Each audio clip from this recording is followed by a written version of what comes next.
Yeah, so I tend to think that I first think of what is the material that's going on. So if it is printing directly onto the clay surface, like my firework pieces here, then I think, well, let's lean into the strengths of the potential manipulation that could take place, usually in the form of tearing and ripping. So I will think of images that juxtapose that aesthetic a little bit. So if, for example, I have smiley faces or a tree and a sunset, which tend to be a little disarming in my opinion, when you take that image and you rip it up and destroy it, it tends to foster a conversation, I believe.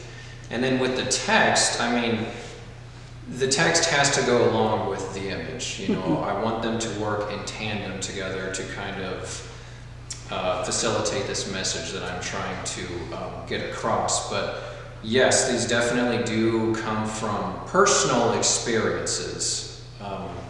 Now, as far as a personal consumer experience, I think that I use the consumer products as a canvas for which I can then actually explain these experiences and so forth, like, you know, finally love, for example. It's like there's always that question in my mind of the authenticity of like relationships, just in my own life, not just romantic, but just kind of like platonic as well.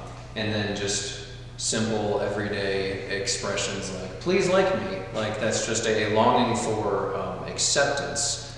I think that, you know, I can just speak for myself here, not loop in everybody, but the system is a little difficult to escape because it is not just present in the very obvious consumer experience of you buy an Amazon package, you're excited to get it, or you're in line at the grocery store consuming that way. We consume capitalism in other ways that are not so obvious.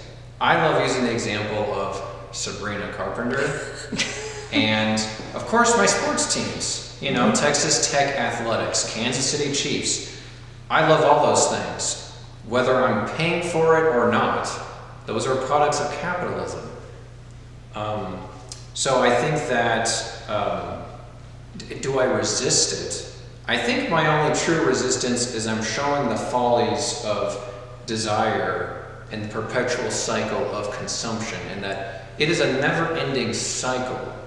But is it a very harsh, biting critique of capitalism?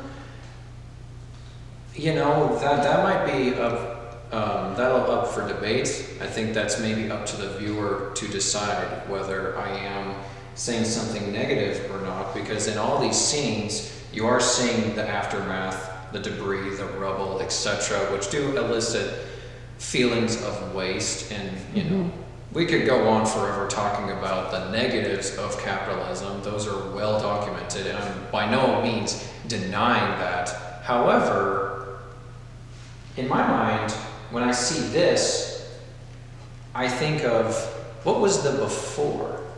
I think somebody had a ball, you know, somebody had fun, somebody got something out of the consumption.